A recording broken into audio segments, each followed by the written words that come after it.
Welcome, one and all. Welcome back to Is It Better Than Paddington 2, the movie review show where myself and a guest come together to discuss whatever film I've chosen and ask the ever-important question, is it better than Paddington 2, the film that dethroned Citizen Kane's rating on Rotten Tomatoes? I'm your host, as always, Ben Selsor. I'm joined today by my friend Jeff Mugrage.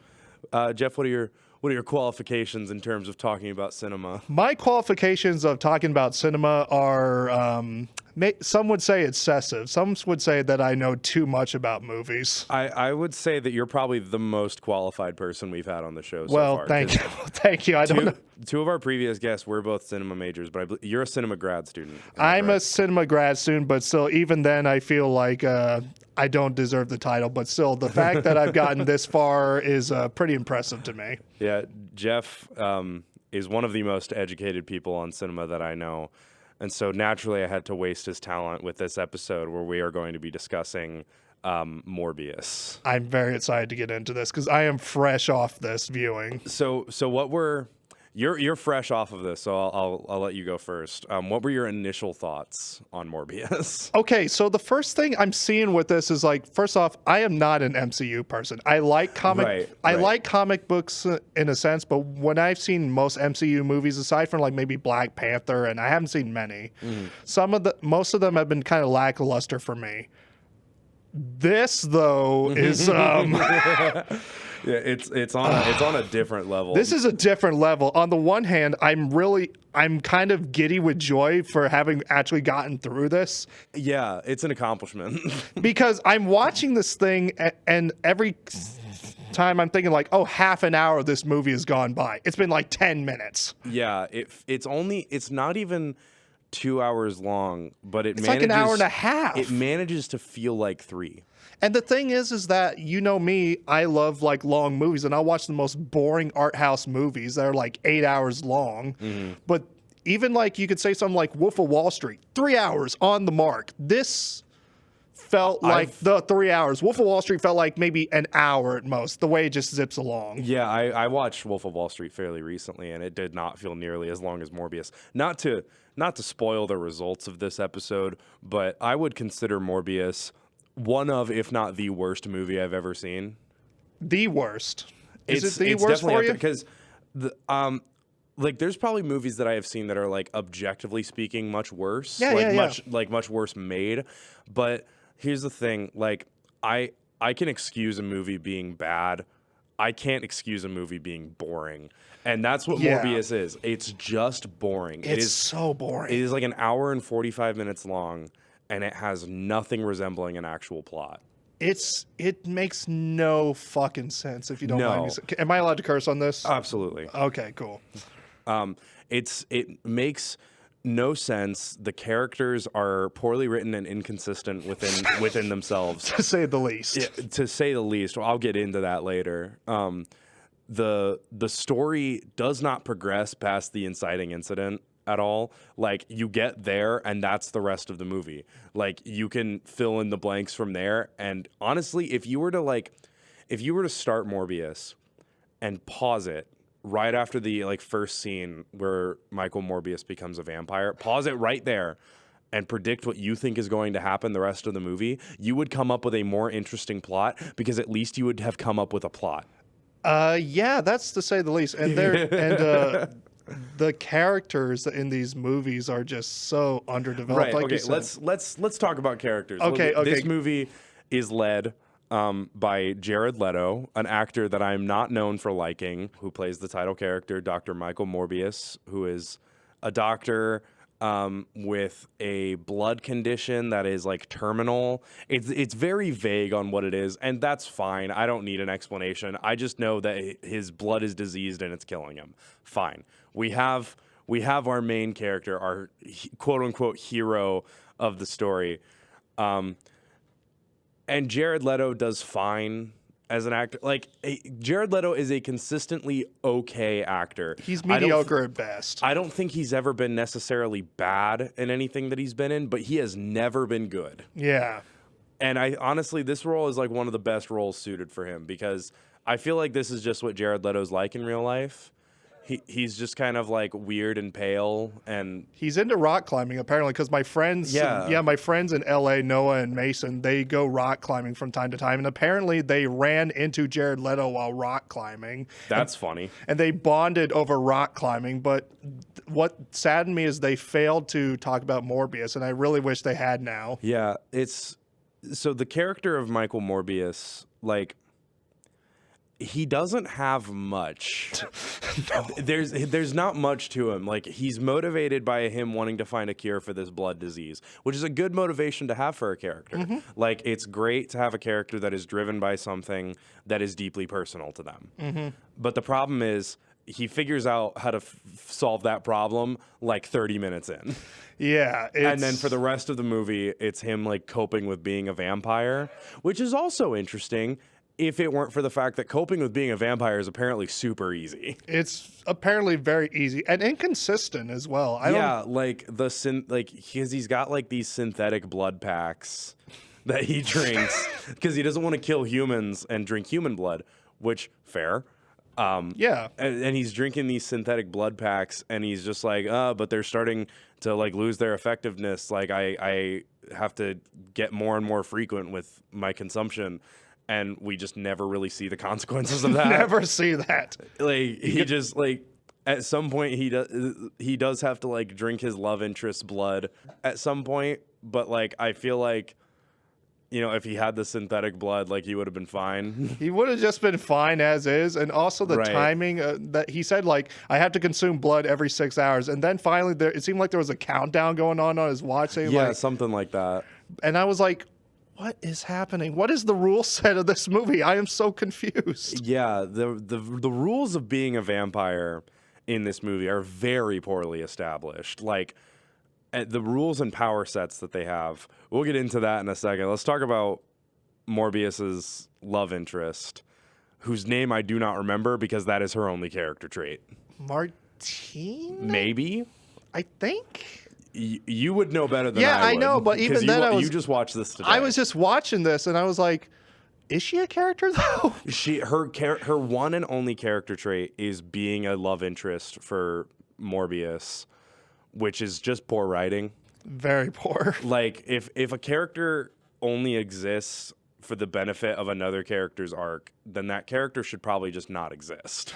Yeah, you could probably do without her. And she does get fridged in this movie, as I mentioned. Like, like, the villain like harms her, and in order to go and beat the villain, Morbius has to like drink her blood, and she kind of dies, but not really. I think it's implied that she becomes a vampire and is going to be in the sequel. Hopefully there's not a sequel to this godforsaken movie. I kind of want a sequel now just to see what happens, because I feel like this was not wrapped up neatly. No, but to be fair, there wasn't really anything to wrap up. Yeah, that's fair. And also, I mean, by the end, you're glad it's over, but also at the same time, you're thinking like the character, like the villain in this movie per se. What the hell was he?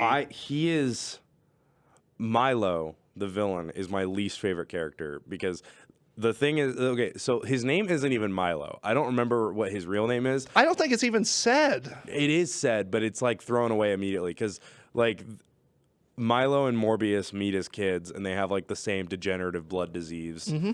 And Morbius just calls him Milo because his first roommate at this place was named Milo. He's had like a series of Milos. Yeah, like every one of his roommates has like died of the blood disease, and he just keeps calling them Milo, which is really messed up.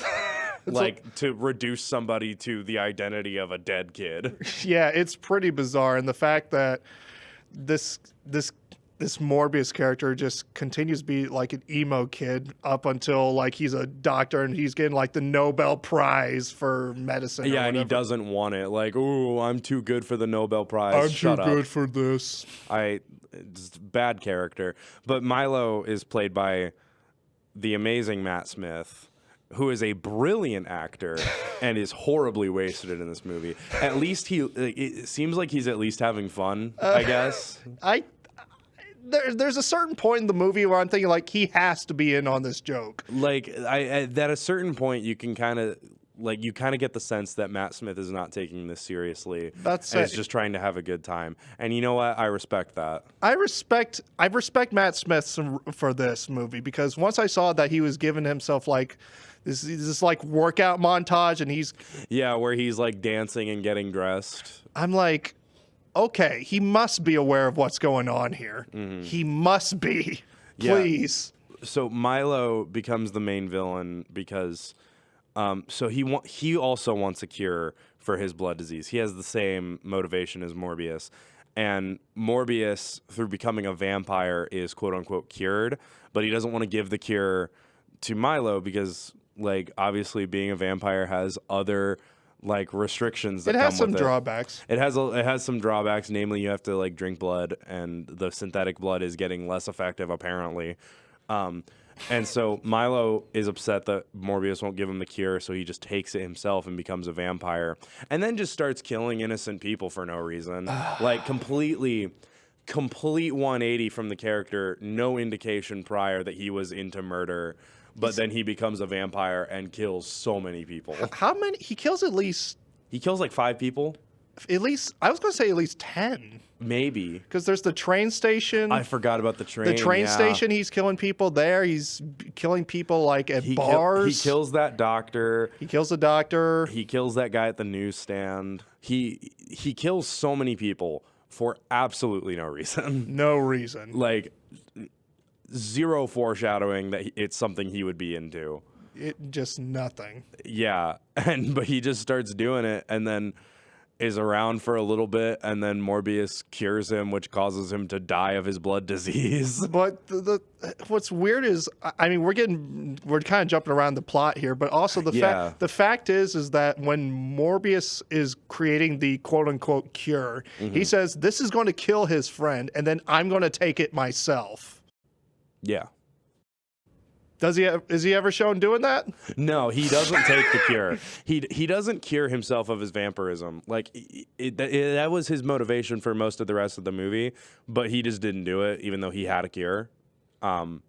I guess he doesn't. I guess his desire to not be dead is greater than his desire to not be a vampire. Which guess fine, so. Whatever. But maybe like I don't know, establish that. Maybe establish anything in your Establish movie. anything, because I don't know. Give me one like rock solid thing I can cling on to. Yeah, like anything in this movie that is 100% like irrefutable fact in this movie that you can have like an anchor on. There's so little. There is very little, and like I said, the logic just keeps going off. There are these little title cards throughout. Like, for example, I'm watching this movie, and whenever Morbius earlier on in the movie is about to become a vampire, quote unquote, he's with Martine, or the love interest. On the boat. Yeah, they're on the boat, and I don't remember what the title card exactly said. It said something along the lines of like East Coast off someplace.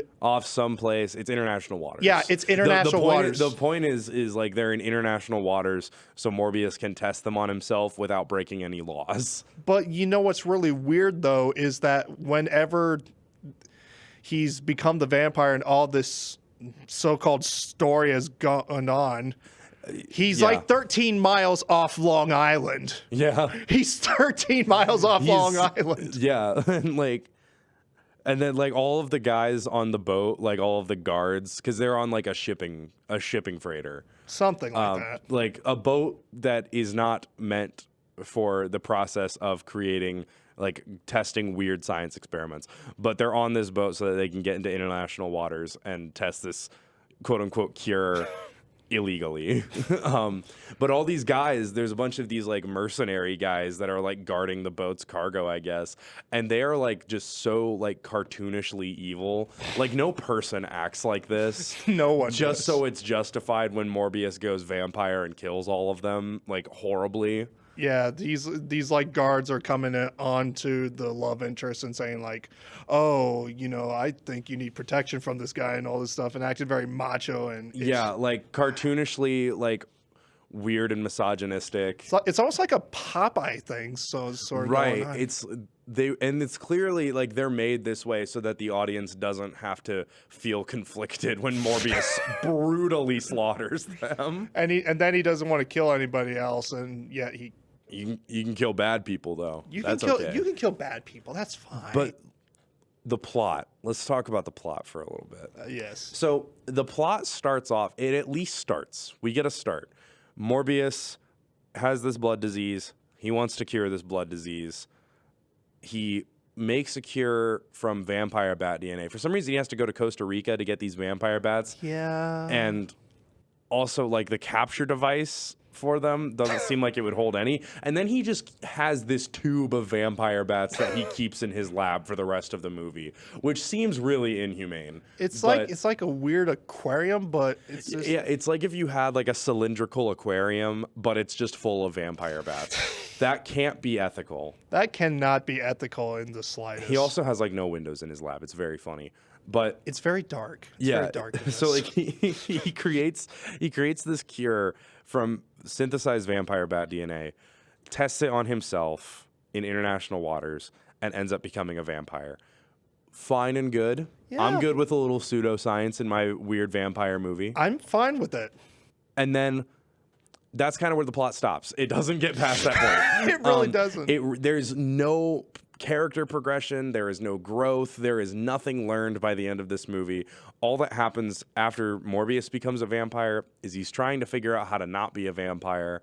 Milo becomes a vampire and starts killing people, so Morbius kills Milo. I have described the entire plot of Morbius in that sentence. That is the plot of Morbius. There is so much going on in this. And when I was thinking, like, okay, what's a story of a scientist mixing human and blood DNA? I can't remember the character's actual name, but the Man-Bat character in, like, the Batman series. Kirk Langstrom in Man-Bat, in the Batman mythos, does the exact same thing. Same thing. He instead of a blood disease, he has like his hearing is leaving him, and so he splices his genes with vampire bat genes in order to restore his hearing because bats have very sensitive hearing, and he ends up becoming a weird bat human hybrid monstrosity called Man-Bat. Exact same premise as Morbius, nearly to a T, and way better done. Way better done. Like, you can watch, like, I spend so many late nights, I'm bored, and I'm like, oh, I can't sleep. What am I going to do? Oh, I'll turn on, like, some Arkham Knight side missions. There's, like, a plot that's exactly like this.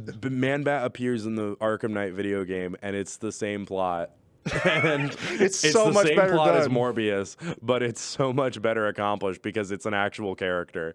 It's a detective story. It's a crime story. It's all these things that Morbius is trying to do. Another thing is, like, Morbius kind of fails on the part of adapting the character because Morbius is a villain in Marvel Comics. He's a Spider-Man villain, which is why Sony makes this movie because they own the film rights to Spider-Man.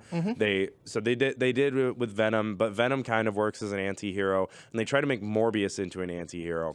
And the thing is, it's really hard to make a character who has to drink human blood to live into an anti-hero. Like, Venom has substitutions for his diet. He can eat any kind of meat. He just prefers to eat humans. But Morbius would have to. And they try to turn this character into an anti-hero by making it be like, oh, he's conflicted about the curse. Okay, then let him cure it. Yeah, just let him cure himself. Make that the movie. It's still a poor adaptation of the character, but at least it's saying something interesting. At least it's saying something interesting, like you said. At least it would be anything other than what we have. I'm just like, there's so many threads going on. I just can't hold on to anything. Is there anything that you liked about Morbius? I like the fact that the ship is named the, like, LMV Murnau, and I was like, oh, it's a Nosferatu reference. That's fun. And also the fact I kept thinking of Nosferatu parodies throughout this thing. Like, he does kind of, whenever he goes vampire, he does kind of look Nosferatu-esque, like the weird, gross vampire with like just the weird teeth and like hooked nose and everything. And also we were talking about how the murder spree starts, and there's like a nurse who gets murdered, and as she's going down this hallway, it's like a series of automatic lights that she goes like into one section of this long ass hallway. It goes on forever. Oh yeah, right after Milo becomes a vampire, his first victim. Exactly. And the lights keep going. She walks, the lights go on. She goes on the next one. The lights behind her go off. Next one comes on. It's almost like, and then I kept thinking to myself, this is after they've mentioned the Murnau reference. I was like, this is like the episode of SpongeBob where Nosferatu's you flickering just the flipping light. the lights off and on. The night shift. Yeah, it's such it. And then Milo kills this nurse and drinks her blood or whatever, and Morbius gets framed for it. I think like there's a part of the movie where he gets arrested, and I was thinking, don't you have superhuman strength? right? It's such a nothing part of the movie because like there's absolutely no stakes. The only stakes you can apply to that are the fact that like his timer for when he needs to drink more blood is running out, and he doesn't have any of his synthetic blood. So it's like, oh, he's gonna go all vampire mode on these guys, which would have been cool. Well, he already did prior because he's meeting the cops in the lobby. He's about to exit the building, and they're like, and one of the cops is like saying like, use your artificial blood, which apparently was going to help him with the Nobel Prize they rejected, but that's another thing. He was in Afghanistan and it helped save his arms, so that's cool and all this stuff. And then he starts going absolutely crazy on these cops, and they start chasing him. He's like he's literally climbing up the side of this building. He's like throwing himself up the walls. And then finally he gets onto a rooftop, and he can obviously jump away and get away from this. Yeah, he can fly. He can kind of fly. He kind of like glides almost. It's also every time he uses his vampire powers, like weird smoke comes off of his body, and the CGI in this movie is really bad. It's like a really bad version of like the combat in Arkham Knight. The CGI in this movie ranges from like pretty good to laughably bad. Like there's like one of the shots, it's like his first time being a vampire. He like looks over his shoulder and he's got the weird gross vampire face going on. That's pretty good. That's pretty good visual effects. I'll give them that. Convincing. But then in Milo's little dance scene where he's like working out and getting dressed, the best part of the movie, it really is. His face does the vampire thing and it looks awful. It looks so bad. It's the worst thirst trap I've ever seen. It's one of the best, personally. Now, there's very little that I like about Morbius. There's very little I can say about it that's positive. We are trying so hard. I'm trying so hard to come up with something good to say about this movie, like because I want to give it some credit, because there were people that worked on this that probably did put a lot of work into this and had a lot of passion for the project and aren't Jared Leto. And aren't Jared Leto. I mean, Matt Smith seemed like he's having a good time. Like I said, we were talking about the workout montage. He's like putting on the clothes, dancing around. Yeah, like the thing is, there's just like so little that this movie does that is worth saying good things about, because everything that this movie does, not only have other movies done better, other vampire movies have done better. Like, have you seen Renfield with Nicolas Cage? Oh my goodness, I haven't seen this yet, but I've been wanting to. Fairly recent vampire movie. I think same year as Morbius, if not like the year after. Starring Nicolas Cage as Dracula. And it's great. It's a great little time. It establishes like vampire rules really well. Like the limits of Dracula's powers and Renfield's powers that he gets from Dracula, and it's a great movie. It's a great vampire movie. Morbius does none of that, and it sucks. It does suck, and part of it is because it does not stay consistent with its rules. No, like one is it like abandons like a lot of established like vampire mythos lore, like burning in sunlight doesn't happen. Yeah. No mention of garlic, I think. No, but that's kind of like, that's normally up in the air. Usually. Yeah, that's true. That one is give or take. Obviously, like not repelled by crucifixes or anything or like holy that. water. Or holy water or silver, because like this version of vampires is like, I guess more scientific than religious, which fine, whatever. But also like the powers he has are really weird. Like it just seems like he's become, for lack of a better term, a Batman. Because a lot of his powers are bat related. Like he can kind of glide. He now has like echolocation and like super sensitive hearing. And like stuff. I said, it feels like a really bad version of the Arkham Knight game, basically. Yeah. He can use echolocation to read the room and see like every building and enemy that's around him per se. He can like move super fast, and the way he glides around, like you're saying, it all seems like he's doing these slow motion takedowns, right? As if he was taking down the hostage situation. But yeah, it's.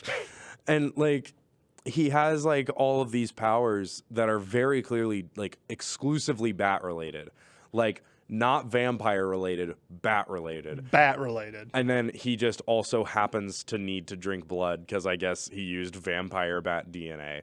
Which, why he used vampire bats to cure his blood disease, I don't know. Couldn't he just use fruit bats or some other kind of species of bat? Right? I feel like the vampire bat thing is purely to explain why he becomes a vampire, which is dumb. Very stupid. It's very dumb. Like, at least like with the man bat character, he's using bats specifically because he's trying to cure his hearing. Yeah. Which makes a lot of sense. But you could have had like anything in terms of why he's like in the animal he's trying to use to cure his blood disease. Vampire bats just happen to drink blood, and so they're a great explanation for a character to become a vampire. Yeah, and do bats, I mean, I'm trying to think of some animals. I mean, he has a blood disease we're talking about. Like, he and Milo both have blood diseases. Is there any animal that can, like, somehow use their blood to regenerate? I'm thinking, like, lizards can, like, regenerate limbs or something like that. I feel like lizards would be the more obvious option here. But then again, if we're talking the MCU... Another movie that does that better, The Amazing Spider-Man with Kurt Connors as the lizard, splices his DNA with lizard DNA to create regenerative properties, ends up becoming a lizard man. Like, very well executed, and he becomes evil not because he was always evil, but because like his lizard instincts start to take over his human brain. That's just there's consistency. Messes him up. Yeah, like he's not a bad guy. He just gets fucked up by his scientific experiments. Morbius, he's barely even a guy. Like, that's just like same thing with Kirk Langstrom. We're talking about like his intentions are good. The professor who becomes the lizard in The Amazing Spider-Man, Kirk Connors. Yes, intentions are good. Morbius, you're just like, you're a piece of shit. Like, his intentions are good because he wants to cure this blood disease just in general, but then the method he comes up with is apparently so bad that he's got to test it on himself in international waters because it's so messed up. I just find him to be such a little brat throughout the whole thing. It's not even just that. He's just such a nothing character. Like, he has no redeemable traits because he has no traits. Yeah. It's just Jared Leto being himself for an hour and 45 minutes. Like, genuinely, like, that was, whenever I was reviewing this movie, what did I say? I said, this movie is just a documentary of Jared Leto's actual life. Like, because I think that he just lives like this. Oh my God, rock climbing. He's climbing buildings. Oh my God, we've connected the dots. This is the Jared Leto biopic. You're so right. And like, another thing about the powers being poorly established, we're jumping all around here because I just keep thinking of bad things to say about this movie, but I did think of a good thing. I thought of one good thing, something that is like semi-established early in the movie, like foreshadowed early and then delivered on later, is Morbius's sort of like, he gets like a sort of symbiotic relationship with bats. Like, he can kind of communicate with them. There's this point early on in the movie where he goes into his bat tube in his lab, which he has for some reason, and the bats like start swarming around him and lift him up into the air like he's Jesus. He's Bat Jesus. He's Bat Jesus. Which is like a weird moment, but it's kind of neat, I guess. But then that is like foreshadowing for a moment that happens later in the final fight. Milo like throws him into the sewers and he ends up like hanging upside down like a bat. Whoa. And he like screams out and it echoes through the sewers and it calls the bats to him, which I thought was pretty neat.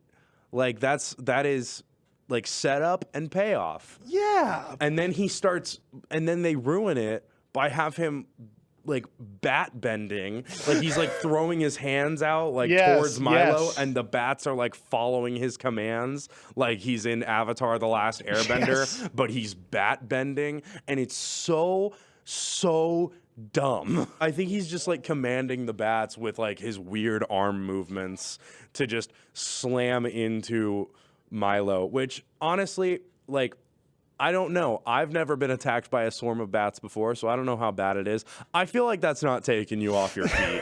Like, I feel like a swarm of bats is not going to collide with me with enough force to knock me to the ground. Like, at worst, I'm gonna be covered in bats. About to, you'll be upset and maybe trip on yourself out of like panic or something like that. You know, it's just this movie's dumb. This is really dumb, and This also is a dumb movie. And also, the thing is you're talking about the little sanitarium for the bats in his lab. How many His bats bat are? tube. Yeah, how many bats are in that bat tube? Do you think? You know, I'm always bad with numbers. Let's go with like anywhere from like a few hundred to maybe like around 1,000. See, I don't even think that there's that many. I think there's maybe 100 at most. Yeah. Here's the other thing. Why are there so many bats in the sewers of? That's what I'm saying. Where does this take place? Like New York City? New York City, I think, because this is the same place as like Spider-Man and Venom. And also, like, they're vampire bats because he's got this relationship with vampire bats, and vampire bats are like native to only a few parts of North America. It's shown in the very beginning of the movie. He's gone off to his like. He has to go to Costa Rica to get his special vampire bats, but like, there are like thousands of these things flying in the sewer. Yeah, they are located largely in like Central and South America. That's what I was thinking.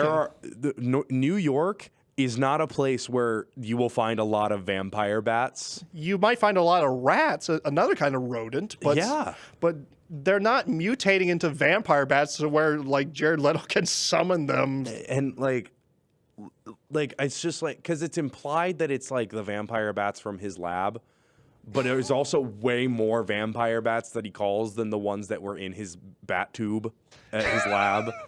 I keep losing it over the bat tube. The bat tube. The bat tube is the dumbest part of the movie. Like, there's a lot about this movie that sucks. The worst part is the bat tube. Explain the damn bat tube to me in any way that makes sense. You can't.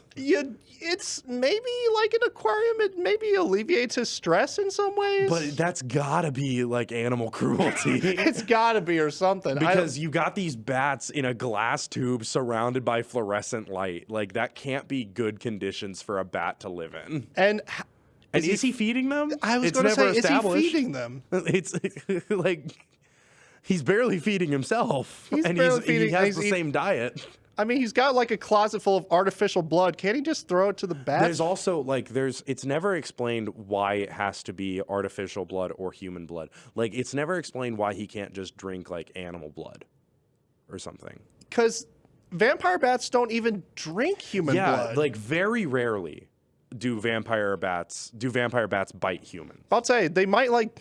It does happen. It does happen. But it's extremely rare. It's mostly livestock. Yeah, they normally feed off of like cows and pigs. Yeah. And if Morbius has vampire bat DNA in him, then why is this an issue? Why can't he just like go to a restaurant and get a steak and order it rare and be fine? That's the problem with this movie. There are no steaks. There are no steaks. There are no steaks in this movie. There are no steaks. There are no steaks. He does not go to the butcher shop and get himself some raw pork or. Because you'd think that'd be an easy solution. Like, personally, if I were a vampire, drinking animal blood would probably be the way to go for me. It'd probably be a lot simpler. Because, especially in like mammals, like they're gonna have a very similar blood structure to us, to human beings.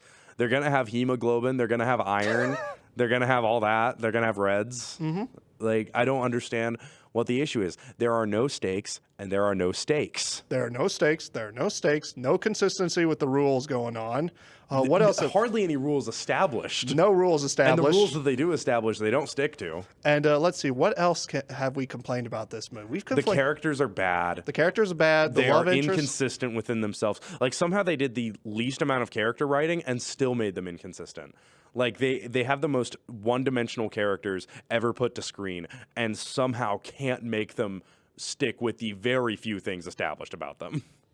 Yeah, it's pretty sad. One character is literally just Morbius's love interest. Bad character writing, especially in an industry where women are typically horribly written, especially by male writers. Yeah. Which also doesn't help that like the movie is led by Jared Leto, who is notoriously not a great actor, and two, not a great person. Yeah, not a great person. There's some history there. Like, God, there's just so much. Who thought this was a good idea to fund? I mean, I understand that it's a comic book thing. The reason I watched this movie, like, I wasn't gonna watch it initially because I thought this looks bad. Like, this doesn't look like I thought this doesn't even look like it's going to be, like, funny bad. It No. looks like it's just going to be bad. And I was right. But the reason why I watched it is because of the meme. Because it was memed for a long time. A lot of people saying, like, I love the part whenever he said when Morbius said it's Morbin time, and then he morbed all over. I was just waiting for that catchphrase. It was great. It was a great meme. It got Sony to re-release it in theaters twice. Like, there was like a fake petition, like a joke petition that was asking for Morbius to be re-released in theaters, and Sony did it, and it flopped horribly on re-release. And then fans started a second petition saying re-release Morbius in theaters. We were all busy that weekend, and they did it again. Oh my goodness. And so, but there was a ton of people online saying that he actually said it's Morbin time. And it got to the point where I was like, does he say it? He does say a variation on the Hulk catchphrase, though. Yeah. Whenever he's in prison, he starts talking to the police. You won't like me when I'm hungry or You something. won't like me when I'm hungry. And he also, like, in the trailer, he says, he makes like a reference to Venom. Which I don't think made it into the final movie. I think it's in there because whenever he attacks that group of those guys, random group of guys, those poor college that never students show up again. Jared Leto's probably going to just like break in here right now and just interrupt the podcast. Yeah, you know what? I wish I have some words to exchange with Jared Leto, but like he like attacks these guys. To like get their lab equipment or something, and he gets one of them, and he asks him, like, the guy asks Morbius who he is, and Morbius answers, "I am Venom," and like shows his vampire face to him, and he's just like, "No, I'm just kidding." I'm just kidding. Which implies that Venom does take place in the same universe. Well, and I'm not sure how I feel about that. Well, didn't Sony make the Tom Hardy Venom movies? They did, which are also bad movies, but are funny bad. Yeah. Like they're so entertaining. Like the second Venom movie, one of the worst movies I've ever seen. I love it. It's so awesome. Yeah, but so here's the question though. Is there what is the difference between bad and worst? Because bad to me implies that there's some kind of redeeming quality of entertainment. Worst is just objectively bad. I would say like they mean generally the same thing. Like it's just like an objectively poorly made, poorly written movie. However, even the worst movies can have redeeming qualities and can be entertaining. Case in point, Tommy Wiseau's The Room, which I am a disciple of The Room. I've met Greg Sestero, read a scene with him, and I have seen it like 4 times in theaters. One of my all-time favorite movies. It is, yeah, and you will agree with me when I say it is a bad movie. It is a bad movie. It is one of the worst movies ever put to screen. But there is a heart to it. It's just strangely artistic in such an entertaining way. Morbius does not have that. And it's not consistent. It is bad because it is nothing. It is nothing. so boring. It does nothing interesting with the characters that it has. It does nothing interesting with the concept. I am a worse person because I watched Morbius.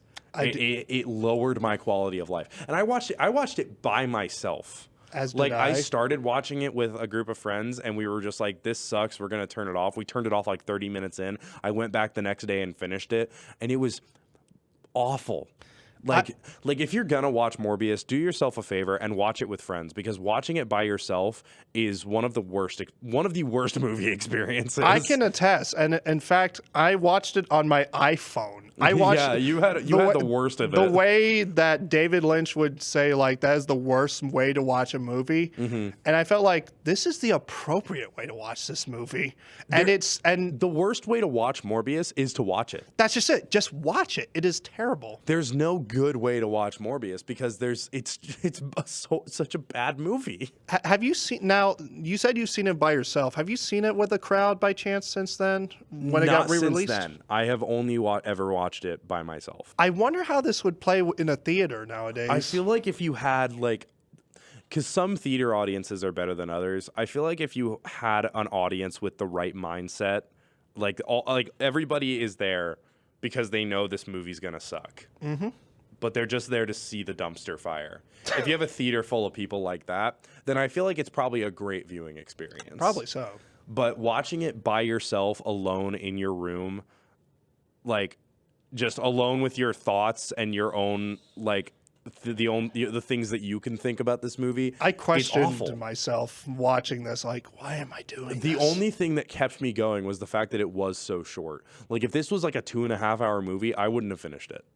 But it's not even 2 hours long, which is insane for not just movies nowadays, but for a superhero movie. It is so insane for a superhero movie to be below 2 hours. Like Is even the MCU doesn't do that. Batman, like, is the original Batman, the Tim Burton Batman, even like an hour and a half? The 1989 Batman was 2 hours long. I think the only Batman movie that hasn't broken 2 hours would probably be the 66 Adam West Batman.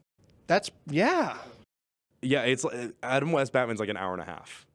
And even like the Superhero movies have like almost never been below 2 hours in length, and somehow Morbius does it and is so bad. it's so Like boring. the 1966 Batman is about the same length, and it's also a bat-themed character, and it's one of the best Batman movies. It really is. Unironically, like straight up, one of the best Batman movies. I mean, I'm thinking of like, for example, like I come from a background where I have to watch a lot of like experimental avant-garde films. Right. I know like Andy Warhol made a version of Batman.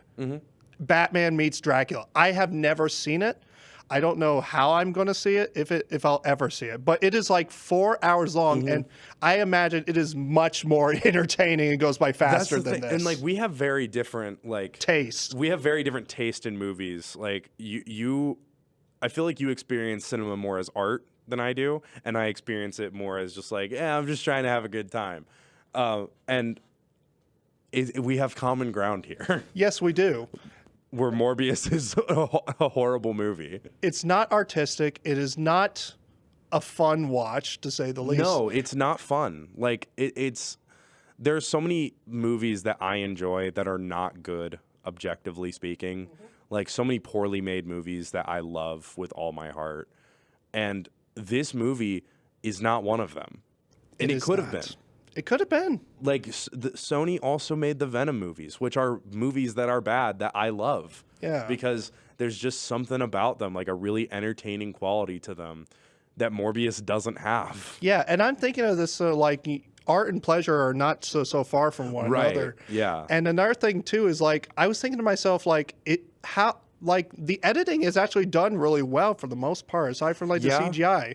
Like I've seen Yeah, some movies that are that break continuity editing. The cinematography in Morbius is decent. Like if the CGI was better, I would even go as far to say that it's great in that aspect. Like visually, it is so close to being great. But the thing is that whenever we break continuity in editing, it can be considered almost avant-garde, like a modernist gesture in some ways. A lot of movies don't even maintain continuity, and they're bad objectively, and they're entertaining.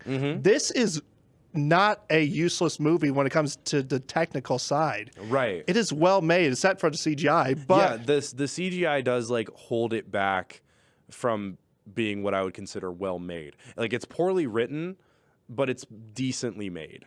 and even poorly written doesn't really suggest that the movie is going to be bad, because in that case, Yeah, you can have a poorly written movie that's still really entertaining. yeah, like I think of certain Hitchcock movies that are really poorly written and make no sense logically and plausibility, but they're at least entertaining. Morbius is not. It's so boring. Like I understand that we're just kind of saying the same thing over and over we're just again here. bitching the thing over. But I need everybody listening to understand just how bad and boring and nothing this movie is. Like it offers nothing. Nothing. It just takes an hour and 45 minutes of your time and does not give you anything in return. I have seen 3-hour French movies about a woman doing housework and doing her day-to-day life that are like 3.5 hours, and just her cutting potatoes for like 20 minutes. Sure, boring. Then by the second hour, it becomes interesting. Third hour, it becomes the greatest thing ever made. And believe it or not, this was the #1 movie in Sight and Sound poll, considered the greatest movie of all time, above like Citizen Kane, Vertigo, 2001. Paddington 2. And I'm thinking to myself, okay, sure, it's boring in the beginning, but then at least it pays off. Morbius does not. It's just all set up and no payoff. No stakes. No stakes, no stakes. No stakes. No STAKEs and no STEAKs. No steaks, no steaks. I'd say there's no Van Helsing. There's no butcher shop. There's a newsstand. There's a newsstand. The guy dies immediately. Rip my man, newsstand guy. I think we've said enough. I think we are ready to give this a rating. So for reference, Jeff, the rating that we have for Paddington 2 has been averaged out across the internet from Rotten Tomatoes to IMDb to Letterboxd reviews. The average rating for Paddington 2 is about a 4-star. So if anything is below 4 stars, it's worse than Paddington 2. If it's above, it is better than Paddington 2. Or it could be 4 stars and it could be equal. What we're gonna do is we're gonna take our 2 ratings, we're gonna average them out, and that is what Morbius will be. So what would you rate Morbius on a scale of 1 to 5? Are half ratings allowed, like a letterbox rating? You know, normally I don't like to do half ratings, but this is a special episode, and I think we need it. You know How what? many stars would you give Morbius? I would give this.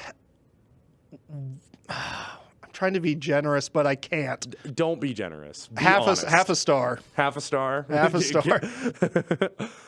Yeah, give me your explanation on your rating. Why half a star specifically? As the great Louis Armstrong said, "If you must explain, then you will never know." So true. I'm also going to give Morbius half a star. It was half a star when I first watched it. It's half a star now. This is by far the worst, most boring, nothing movie I've ever watched, and my life is worse for having seen it. I would rather watch All About Steve again. I would rather watch anything, I think. Anything. Nearly anything. There's so few movies that I would not rather see again. Like there are so few there are so few instances in which I watch a movie and think I'm never watching that again. Morbius, after this, I am never watching it again. Half a star. Worst movie I've ever seen. It's definitely in the top 5 worst I've seen. Yeah. So that puts Morbius as expected, at least by me. I expected this. I was hoping I would at least have something articulate or smart to say about this to give it a redeeming quality. You know, I wish that there was something nice I could say, but this gives Morbius an average rating of half a star, which makes it, for the first time, actually, on this show, worse than Paddington 2. That's crazy. Who could have seen that coming? Wow. Yeah. Do you have any final thoughts, Just folks, if you want to watch a good movie, just watch anything other than Morbius, please. I'll do you one better. If you want to watch a good vampire movie, There we go. watch anything other than Morbius. Okay, let's go with this. What would you watch after this as a palate cleanser? What would I watch instead of Morbius? Yes, just anything. But if you had to pick one right now, what would you say to the audience? Be like, don't watch Morbius, watch this instead. You know, let's go for a very similar vibe. If you want a movie that is just as bad but way more entertaining, watch Venom: Let There Be Carnage. Okay. Bad movie, same studio, horrible movie, so much more entertaining than Morbius is. Yes. But that's going to be all for this episode of Is It Sounds Better good. Than Paddington 2? I'd like to thank you all for listening. Jeff, thank you for going on this journey with me. Thank you. This has been fun. I my sincerest apologies to you and anybody who has also seen Morbius in preparation for this episode. Our thoughts are with you. Yeah, but thank you all for listening, and be sure to tune in next time to discuss yet another film. Until then, remember, if we're kind and polite, the world will be right. I'll see you guys later.